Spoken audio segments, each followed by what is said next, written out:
So we are going to take a little trip through my house today. I'm going to show you where I live, what I do when I'm not working. So where we are right now is the front hallway here. Right when you walk in, you have this great vintage wallpaper, which I actually do like. We have our coat rack. We have a cute little knick-knack right here. Throw the bike right there. And then we have these French doors, which lead to this is my living room. This is the last room that I am going to do. So let's just be conscious of that. There's really not that much in there right now. My dog is in here. Say hi, Lola. That's that. All right. I have some nice windows, some floor plan or some ceiling plants, a vintage cowboy here, and TV. My pet frogs, if you can see them in there, swimming around. Frog harvesting is a small hobby that I enjoy. This is my dining room. There's a giant mirror over there. I like to fill like my walls with little kitschy stuff. So we have this giant mirror. I threw some plants on there. I have some vintage cameras from the thrift store, a vintage glass fish, a giant wicker chair, which isn't really used, but it's nice to have, a buoy. And then one of my little art projects from when I was in art school. Again, I like to have flowers around. If they're dead, if they're alive, it doesn't really matter. There's my broken iMac. Dropped it when I was moving. Haven't really replaced it yet. This right here is one of my friends that I did a portrait of. What I ended up doing was taking photos of her and then editing them in a way where I was drawing literally right on the picture and creating sort of like a mix of dimensions with 2D and 3D. Over here I have my old roommate's guitar, which I don't know how to play and she didn't know how to play. We have some vintage go-go dancers, and then another art project I did when I was in college. This is my roommate's room. We're not gonna be going into there. This right here is a storage closet, which I can barely open since it's so jammed full of stuff. Bathroom is in there. Nothing's really interesting that you want to see. This is another art project that I did in the hallway leading into the kitchen here. This is my kitchen. It's very basic. I actually just bought paint, which you can see on the counters over there. These walls are gonna get painted. I'm painting one wall like a dark auburn, and then another a lighter peach color. Ignore the dirty dishes. I didn't get a chance to clean today. I have these great countertops, which have Dutch horsemen on them.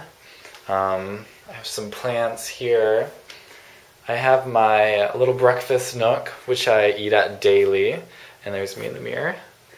Have some plants, have some CB2 stuff, have some candles, some vintage vases.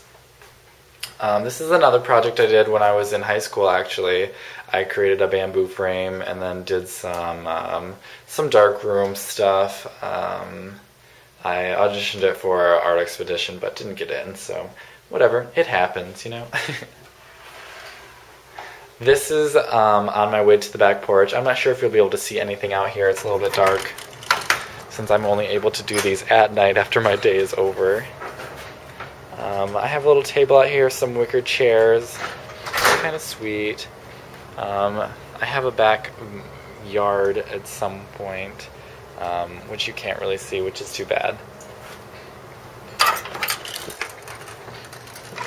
So yeah, that's my house, and this is my room, which you saw yesterday, and I guess I can talk about what my house means to me. Alright, so day 3, you got a tour of my house. So let's talk about what happened in my day a little bit, though.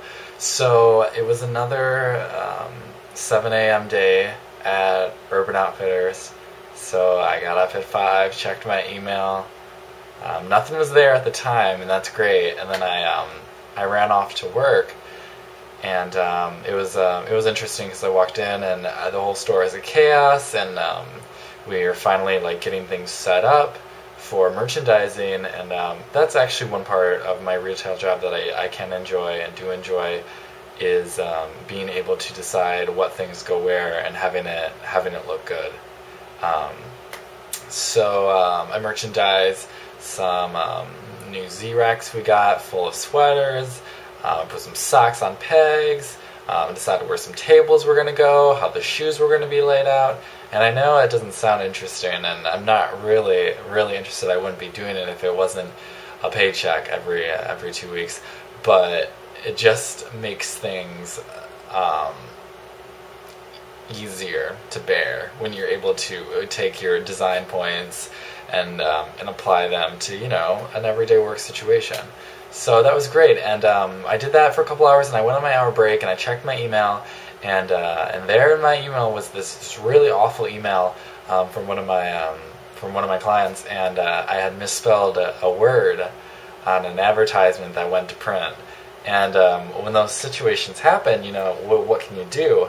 You can't really do anything about it. But you know, I was on my hour break, moving boxes to and from since 7 a.m. It was just one of those situations where you're like, whoa, I need to take a minute. So I fixed the ad. I sent it to him anyway. I apologized. Said, you know, what can you do? I'm really sorry. You know, I can discount some of what I'm working for, and I called them up and smoothed it over. But you know, situations happen like that where you make mistakes and you screw up, and there's really nothing else you can do but apologize and say, you know what, this was my fault. So that was something else today. But those situations happen all the time where I go on break, or I have a 10-minute break, and I go and check my phone, and there's some like disaster happening, and you're like, well, what do you do with it? How do you deal with it? At this point in my life and my career, you can't really do anything about it certain times. You know, you have to work 8 hours a day, and you can't take time off from that in the middle of your day to do something else. But overall, it went okay. I finished that up, sent it out. What else did I do? I checked in with the Powder Boss Sisters about the website. They're getting their photos done. I'm still working on getting the layout set for that. I did some work for Decibel today as well. They needed some updates made to their website. Made some graphics for it. Threw it on up there. It took me about like an hour and a half, but there was that too. And then after that, it comes to be about, you know, 5 or 6 p.m. Where I can start wrapping up my day, start relaxing, have dinner, eat for the first time all day because you're so busy doing everything else, making changes to posters that you screwed up on during your lunch break. But you know, it happened and it was okay. I had a really great dinner though, so that made everything also alright. What I do still need to do tonight is the Pony sent me an ad to do for a sponsorship thing that they're doing for one of the Chicago marathons that they have coming up, and I was supposed to have it in yesterday, and I haven't done that yet. So if I don't do it tonight, I might get another you know, nasty email in the morning. So there's a little bit more work to do, but other than that, I'm scot-free for the night, which feels really good because usually I don't get this much stuff done in a day. But we'll see if I actually get around to it tonight. So let's talk about my house a little bit. My freedom with decorating the space is really large. I have a roommate, and we have the same kind of style. We like to have these little kitschy things everywhere. We like to find things in thrift stores or on the street, and we like to bring them in, and I think it just makes the house so much more unique. You know, it makes it more homey. It makes it more interesting. You know, there's a conversation in every single piece that we have in our house. Like that rope, those plants. There was a picture I don't think I showed you, but I got it from Urban Outfitters. It was like 20 years old, and it was a poster on a wooden corkboard. And those kind of things are just really cool, you know, to have around. Because one day, you know, it's going to be, you know, 10 or 20 years down the line, and you're going to say, oh yeah, that's when I worked that awful retail job that I didn't want to work. but I did it anyway, and this is what happened. So everything has a little bit of a history, and I think that brings something different to a household. It's not all modern. It's not all square edges. And don't get me wrong, modern is great. From a design standpoint, I love the modernistic style, but having these little kitschy things, having this like great wood trim around everything in my house, there's just more heart in it. I found this place. I was living with someone else at the time, and we were looking for a new place, and we literally had to move the next day. And we were living one street over at the time. And we walked past, and we were like, "Is that place for rent?" And sure enough, it was. Contacted the people, moved in the next day. It was pretty great.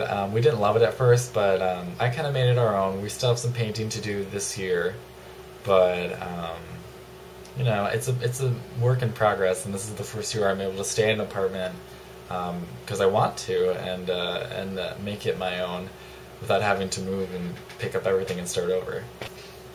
I have one pet. You saw Lola. She's not very friendly all the time. She usually just sits on the couch and watches me putt around the house. But that's okay, It's probably not my fault that she's not friendly. I hope not. But it might be that I'm not around very often. I do share my house with my roommate Andrew. We don't really assign spaces. Everything is kind of free for all. The kitchen is a great community space. The living room, he mainly sits in the living room, but the dining room is great. The back porch is always like a communal area. We end up back there doing barbecues with the neighbors, and we have like all these great parties, and you didn't get to see it because it was dark out already, which is too bad. But we have like 20 or 25 apartments that all butt up against each other, and creates just this great like communal space for everyone to come and hang out in. The activities I do in my house, I work and I sleep and I eat here, and sometimes we have social gatherings, and sometimes we do little art projects, but I try and get out of my house as much as possible since I'm here either so much or at work. What I like most about my home is that there's so much heart in it. There's all these little knickknacks. There's these dead flowers everywhere. There's these like antique cameras. It's just unique, and I feel like every house should have that. I feel like every person should have a house that they can enjoy and be like, oh, remember this day? It was raining and I walked to the thrift store to get this vintage camera that cost me $2, Those are the kind of things that really make my house, and make my living area unique to who I am and what I do for a living. What I'd like to change about my home is definitely I'd like to paint more. There's just white walls in some of the rooms, and that's too bad. That living room, I'd like to paint that one wall slate, get a new couch, but things have to happen in steps, and a painting day is a long day. So whenever you find the time, you do it. And I got the paint and I got the paintbrushes, but I just don't got the time yet. And maybe it'll happen this week. It probably won't. Probably won't happen next week. But I might just have to take a couple days off of work and say I'm not doing anything, and just improve my house a little bit. But I guess that's what every person has to do with their own house. So yeah, that's about all I can think of for my my home segment on day 3. But I got some work to do, and I'm gonna get to it, and we'll do this again tomorrow. All right.